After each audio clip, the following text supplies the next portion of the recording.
Hai pemilih Barsel, jumpa lagi di serial penilaian pemilih KPU Kabupaten Barito Selatan.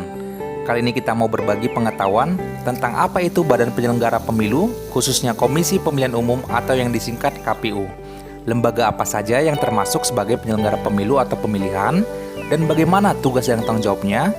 Mari kita simak bersama, dan kamu nanti akan tahu bahwa penyelenggara pemilu atau pemilihan merupakan bagian dari kelompok masyarakat. Bagaimana masyarakat bisa menjadi bagian dari penyelenggara pemilu atau pemilihan, menjadi pejuang demokrasi untuk bangsa dan negara Indonesia tercinta kita. Memulai dari lembaga apa saja yang berwenang dalam menyelenggarakan penyelenggaraan pemilu.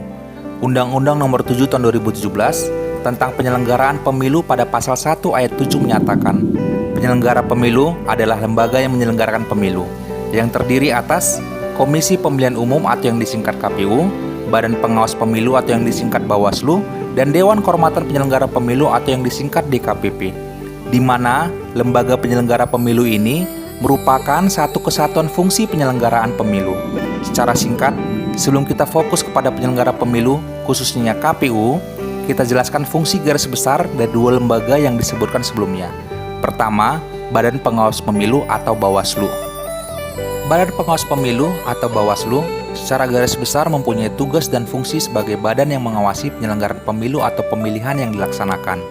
Bawaslu mengawasi seluruh proses pelaksanaan penyelenggaraan pemilu yang dilaksanakan atau diselenggarakan oleh Komisi Pemilihan Umum, berjenjang dari tingkat pusat, provinsi, kabupaten, kecamatan, desa atau kelurahan, sampai dengan tingkat tempat pemungutan suara atau TPS.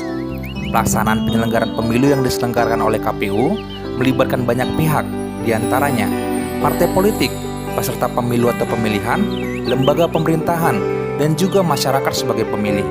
Keterlibatan banyak pihak dalam penyelenggaraan pemilu tersebut juga merupakan bagian dari tugas dan tanggung jawab pengawasan dari Badan Pengawas Pemilu. Selanjutnya, Dewan Kehormatan Penyelenggara Pemilu atau yang disingkat DKPP. Tugas dan fungsi DKPP adalah sebagai lembaga yang berwenang untuk menindak pelanggaran kode etik yang dilakukan oleh penyelenggara pemilu, baik itu Komisi Pemilihan Umum dan juga Bawaslu sebagai penyelenggara pemilu. Sanksi yang diberikan oleh DKPP kepada penyelenggara pemilu yang melakukan pelanggaran kode etik sampai dengan sanksi yang terberat adalah pemberhentian dari jabatan penyelenggara pemilu. Hal ini dilakukan untuk menjaga netralitas, independensi, serta integritas penyelenggara pemilu, baik itu KPU dan juga Bawaslu yang mempunyai fungsi pelaksanaan dan pengawasan penyelenggaraan pemilu di berbagai tingkatan, baik pusat sampai dengan daerah. Nah, selanjutnya kita akan menjabarkan tugas dan fungsi penyelenggara pemilu, yaitu Komisi Pemilihan Umum atau yang disebut KPU sebagai bagian penyelenggara pemilu, merupakan lembaga yang menyelenggarakan pemilu, yang berarti KPU lah yang memproses baik itu sistem penyelenggaraan maupun melaksanakan penyelenggaraan pemilu di berbagai jenjang tingkatan, hingga ke proses pemungutan suara di TPS maupun sampai dengan penghitungan suara nantinya.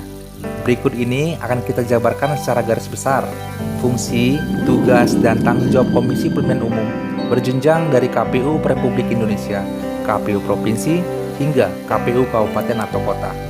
Yang pertama, merencanakan program dan anggaran untuk setiap pelaksanaan pemilu atau pemilihan.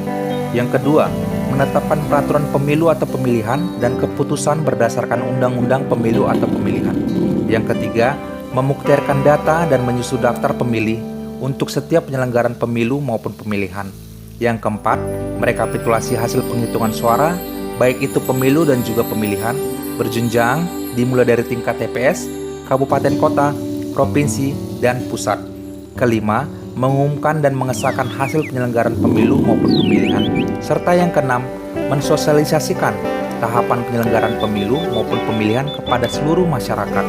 Nah, itu beberapa tugas dan tanggung jawab KPU sebagai penyelenggara pemilu maupun pemilihan.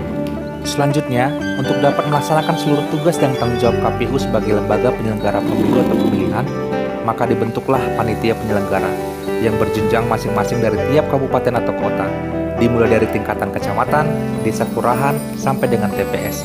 Adapun panitia yang dimaksud adalah sebagai berikut. Yang pertama, untuk kecamatan, dibentuk panitia pemilihan kecamatan atau yang disingkat PPK. Yang kedua, untuk desa atau kelurahan, dibentuk panitia pemungutan suara atau yang disingkat PPS. Dan yang terakhir, untuk penyelenggara di tempat pemungutan suara atau TPS, dibentuk kelompok penyelenggara pemungutan suara atau yang disingkat KPPS.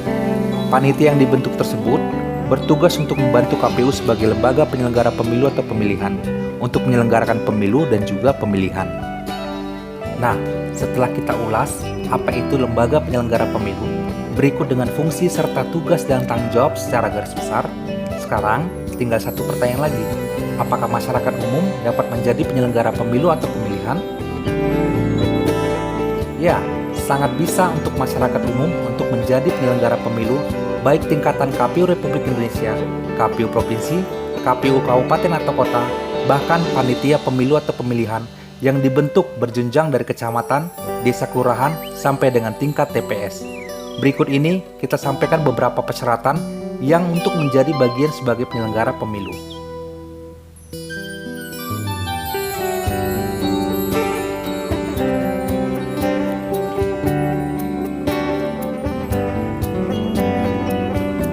Dan berikutnya, untuk persyaratan menjadi panitia, PPK, PPS, dan KPPS.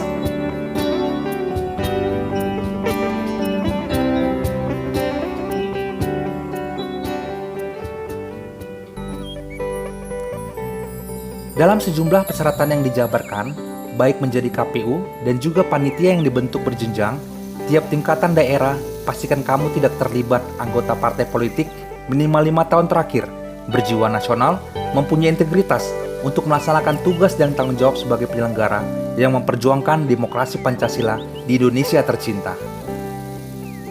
Setelah penjelasan atau uraian singkat tadi, mudah-mudahan kamu sudah bisa memahami apa itu lembaga penyelenggara pemilu, tugas dan tanggung jawabnya, serta bagaimana keterlibatan masyarakat untuk bisa menjadi bagian dari lembaga penyelenggara pemilu. Apa yang kita harapkan semata-mata untuk perbaikan proses demokrasi dan kemajuan nusa dan bangsa Indonesia tercinta. Sampai ketemu lagi di serial pendidikan pemilih KPU Kabupaten Badung Selatan selanjutnya.